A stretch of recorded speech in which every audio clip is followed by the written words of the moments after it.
Assalamualaikum warahmatullahi wabarakatuh. Alhamdulillahi wa kafa.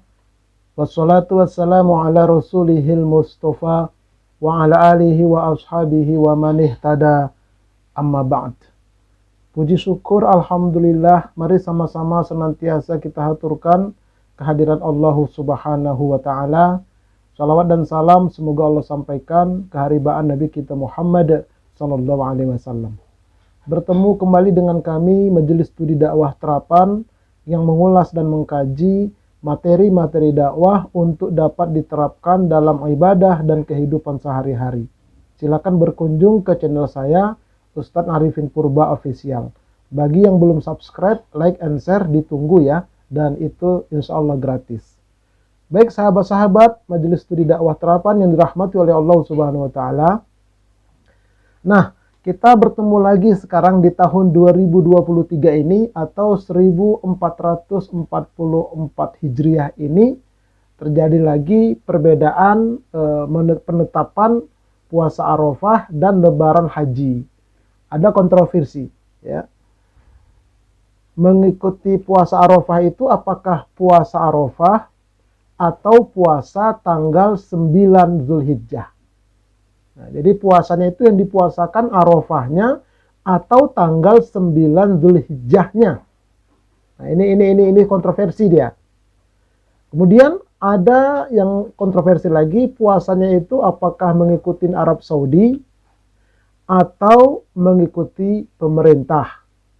Atau ada yang jalan tengah mengikuti Al-Qur'an dan Sunnah. Nah, ini perlu kita kaji, ya, perlu kita kaji. Karena perbedaan ini terus berjalan setiap tahun. Entah itu perbedaan ini sengaja dibuat untuk mengadu domba umat Islam, walau a'lam.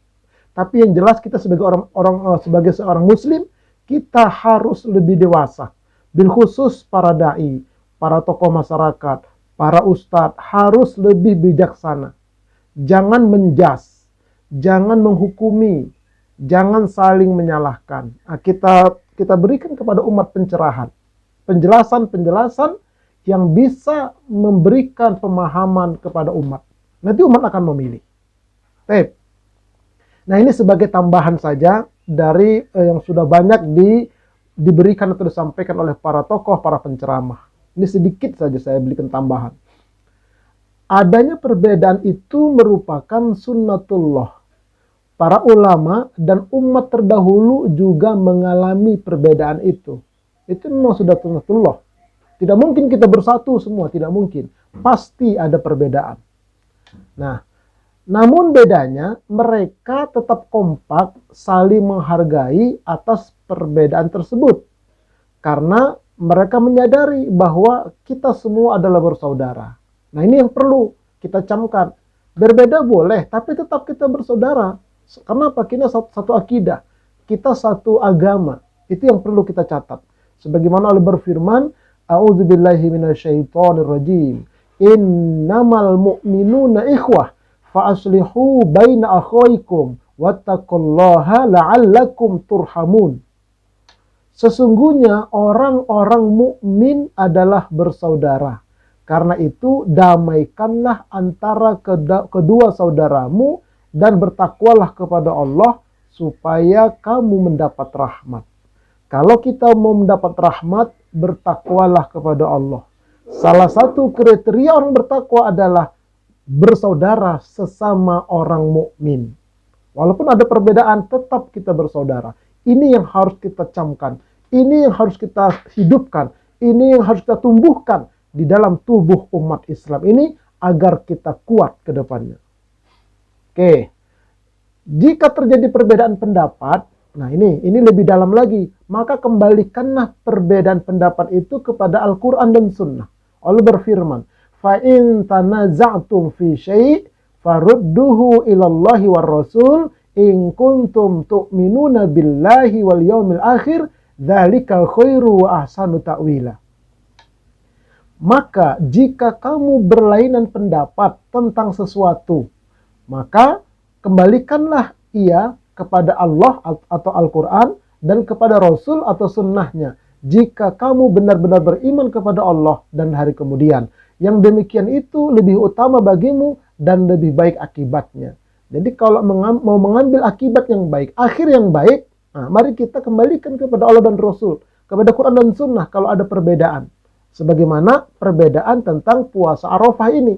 Apakah puasa Arafah atau puasa tanggal 9? Nah, ini kan kita berbeda terus. Ayo kita kembalikan kepada Al-Quran. Mari kita kembalikan kepada As-Sunnah. Supaya apa? Supaya kita mendapat akibat atau ending yang baik berdasarkan ayat ini. Baik. Nah, kemudian siapa yang paling benar? Apakah puasa Arafah atau puasa tanggal 9? Allah berfirman, "Alladzi khalaqal mauta wal hayata liyabluwakum ayyukum ahsanu amala wa huwal azizul ghafur." Yang menjadikan mati dan hidup adalah Allah, supaya Dia menguji kita, menguji kamu, siapa di antara kamu yang lebih baik amalnya, dan Dia Maha Perkasa lagi Maha Pengampun. Nah, Ibnu Abbas mengatakan, yang dimaksud dengan siapa di antara kamu yang lebih baik amalnya adalah yang lebih mendekati kepada Al-Quran dan Sunnah. Itulah yang paling baik amalnya. Demikian dijelaskan oleh Ibnu Abbas dalam tafsirnya. Jadi siapa yang lebih baik, siapa yang lebih baik atau siapa yang lebih mendekati kepada Al-Quran dan Sunnah, maka itulah yang lebih baik amalnya. Artinya bisa menunjukkan dalil Al-Quran dan Sunnah. Nah, ini berdasarkan ayat ini. Nah, kemudian setiap amal perbuatan kita pasti akan dimintai pertanggungjawaban kelak di hadapan Allah. Allah berfirman, "Walau sya'allahu laja'alakum ummatan wahidah, walaki yudillu may yasha' wa yahdi may yasha' wa la tus'alunna 'amma kuntum ta'malun." Dan kalaulah Allah menghendaki, niscaya Dia menjadikan kamu satu umat saja. Tetapi Allah akan menyesatkan siapa yang menghendaki kesesatan itu. Dan Allah akan memberikan petunjuk siapa yang menghendaki petunjuk itu. Dan sesungguhnya kamu akan ditanyai tentang apa yang telah kamu kerjakan. Siapa yang paling benar? Apakah puasa Arafah itu atau puasa tanggal 9? Siapa yang paling benar? Nanti di akhirat akan ditanyai oleh Allah. Siapa yang sesat, siapa yang dapat petunjuk. Jadi kita tidak boleh menghukumi di sini. Kita hanya berikhtiar, kita hanya berijtihad, silahkan. Kita ikutin ijtihad yang mana, silahkan. Jangan saling menyalahkan. Yang paling benar siapa? Nanti di akhirat ada pertanggungjawaban di hadapan Allah Subhanahu wa taala. Baik. Nah, jangan sampai asal sembarang mengikuti karena fatal akibatnya. Yang penting saya ngikutin dia, salah atau benar tanggung jawab dia. Itu tidak boleh. Justru itu yang jadi celaka itu, fatal itu. Sebagaimana Allah berfirman, "Yauma tuqallabu wujuhuhum finnar, yaquluna ya laitana ata'na Allah wa ata'na Rasula wa qalu rabbana inna ata'na sadatana wa kubara'ana fa'adalluna sabila rabbana atihim di'afain minal azab wal an'ahum la'nan kabira." Pada hari ketika muka mereka dibolak-balikkan dalam neraka, masuk neraka dibolak-balik kayak bakar sate. Mereka berkata, alangkah baiknya andai kata kami taat kepada Allah mengikuti Al-Quran dan taat kepada Rasul mengikuti sunnahnya. Dan mereka berkata juga, ya Tuhan kami, sesungguhnya kami telah mentaatin ustadz-ustadz kami dan pembesar-pembesar atau tokoh-tokoh kami. Lalu mereka menyesatkan kami dari jalan yang benar ya Allah. Ya Tuhan kami, timpahkanlah kepada mereka azab 2 kali lipat dari kami dan kutuklah mereka dengan kutukan yang besar. Jadi kalau salah mengikuti, dua-duanya dimasukkan ke neraka. Dua-duanya diazab oleh Allah. Tidak ada yang bertanggung jawab. Ini kan yang bertanggung jawab mereka. Tidak. Sama-sama kalau dalam keadaan kesesatan sama-sama disiksa. Tapi yang itu didoakan oleh pengikut ini supaya 2 kali lipat siksaannya dari mereka yang disiksa juga. Na'udzubillah min dzalik. Nah, oleh karena itu hati-hati kita dalam mengikuti siapapun, apapun. Kalau tidak kembali kepada Quran dan Sunnah, maka fatal akibatnya. Baik. Nah, sekarang kita lihat kontroversi tadi. Apakah puasa Arafah atau puasa tanggal 9, atau mengikuti Saudi, atau mengikuti pemerintah, atau mengikuti Quran dan Sunnah. Bagaimana penjelasannya? Singkat mari kita lihat. Nah, ada yang mengatakan kami puasa Arafah dan lebarannya ikut pemerintah. Apa dalilnya? Ini dalilnya. Ya ayyuhalladzina amanu atiullaha wa atiur rasul wa ulil amri minkum. Hai orang-orang beriman, taatinlah Allah dan taatin Rasulnya dan ulil amri atau pemerintah di antara kamu. Ini dalilnya. Silakan, nanti di akhir ada pertanggungjawaban. Tuh. Ada juga yang mengatakan kami puasa Arafah dan lebarannya ikut Saudi. Karena negara tersebut yang berhak menetapkan kapan saatnya wukuf. Nah, nanti juga ada pertanggungjawaban. Nah, kemudian ada yang mengatakan kami puasa Arafah dan lebarannya ikut Muhammadiyah. Karena perhitungan hisab tanggal 9 Dzulhijjah sesuai dengan saat wukuf di Arafah. Silahkan, nanti di akhir ada pertanggungjawaban. Kemudian ada yang opsi lainnya. Silahkan simak penjelasan di bagian akhir video ini, insya Allah. Mari kita lihat. Nah, mari kita ikuti ulasannya ya. Ini ulasannya. Dakwah Nabi Muhammad SAW itu 13 tahun di kota Mekah, 10 tahun di kota Madinah. Selama 13 tahun di kota Mekah, dakwah Nabi itu hanya syahadatain 10 tahun, 2 kalimat syahadat. Asyhadu an la ilaha illallah wa asyhadu anna Muhammadar Rasulullah. Belum ada ibadah lain. Kemudian menjelang hijrah, Nabi itu diisra dan dimi'rajkan. Itu menerima SK perintah sholat 5 waktu sehari semalam. Nah, ini periode Mekah. Kemudian hijrah ke Madinah. Tahun kedua di Madinah barulah ada puasa, zakat, 2 hari raya dan lain-lain. Kemudian tahun ke-8 Hijriah terjadilah peristiwa haji. Rasulullah melaksanakan ibadah haji tapi gagal, yang disebut dengan perjanjian Hudaybiyah. Tidak sempat melaksanakan haji, kembali Nabi. Ya, diperintahkan oleh orang-orang kafir Makkah karena mereka waktu itu masih menguasai. Nabi dan para sahabat pulang, tidak jadi haji, lalu Nabi dan para sahabat membayar dam. Itu namanya perjanjian Hudaybiyah. Kemudian tahun ke-9 Hijriah, tahun berikutnya, tahun ke-9, tahun depannya, maka Nabi dan sahabat melakukan haji. Bagi Nabi, hajinya adalah haji wada, haji perpisahan. Karena tahun ke-10-nya, bulan Rabiul Awal, Rasulullah SAW meninggal dunia. Ya, bulan Rabiul Awal, belum sampai haji, sudah meninggal dunia. Nah, inilah sejarah. Baik, kalau kita lihat, pensyariatan puasa, zakat, dan 2 hari raya itu pada tahun kedua Hijriah. Disebutkan dalam hadis. Ini hadisnya, artinya begini. Aku datang kepada kalian di Madinah. Sementara itu kalian sebelumnya mempunyai 2 hari raya yang kalian bermain-main di dalamnya pada masa jahiliyah. Dan Allah telah menggantikan keduanya dengan yang lebih baik bagi kalian, yaitu hari raya fitri dan hari raya adha. Jadi orang jahiliyah di Mekah ada lebarannya. Orang jahiliyah di Madinah ada lebarannya. Orang Islam di Mekah belum dapat lebaran. Ketika tahun kedua Hijriah, barulah disyariatkan lebaran Idul Fitri dan lebaran Idul Adha. Nah, kemudian pensyariatan puasa 9 hari awal bulan Dzulhijjah itu tahun kedua Hijriah. Nah, ini dalilnya ini. Ya, hadisnya ini, terjemahannya. Adalah Nabi SAW berpuasa pada hari Asyura, juga pada 9 hari di awal bulan Dzulhijjah, dan 3 hari di tengah-tengah bulan, juga awal 2 hari Senin, dan awal 2 hari Kamis setiap bulan. Nah, jadi tahun kedua Hijriah belum ada puasa Arafah. Yang ada itu puasa tanggal 1 sampai tanggal 9 Dzulhijjah. Tuh. Baru lebaran. Belum ada Arafah karena belum haji. Haji itu nanti tahun ke-9 baru haji. Baru ada wukuf. Nah, jadi pensyariatan ketika itu puasanya 1 sampai tanggal 9. Ya, 1 sampai tanggal 9 itu puasanya. Tanggalan Mekah sana. Nah, kemudian selanjutnya pensyariatan puasa Arafah. Nah, ini dia terjadi pada tahun 9 Hijriah. Ketika haji wada dan penaklukan kota Makkah tanpa perang. Ini hadisnya. Syamu yaumi Arafah.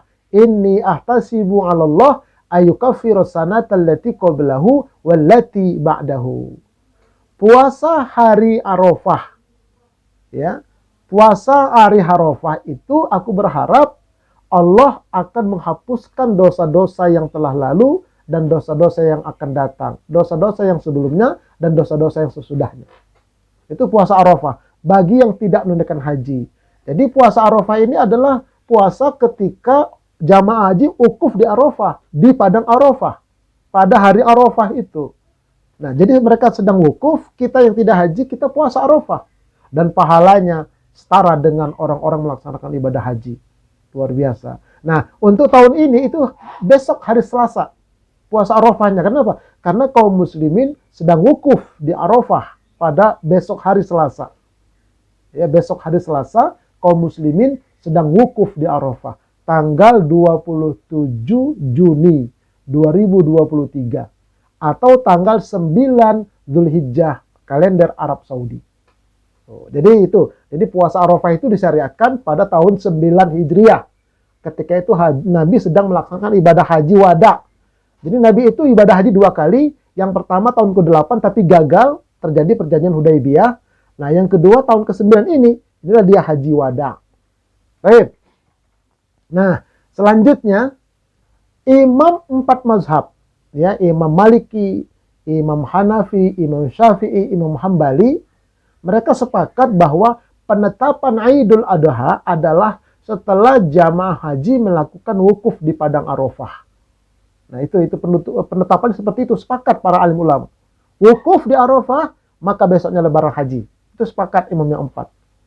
Tetapi kalau penetapan al-Ramadan, 3 imam mengikuti kalender Arab Saudi, 1 imam yaitu Imam Syafi'i mengikuti di mana ru'yat negara masing-masing.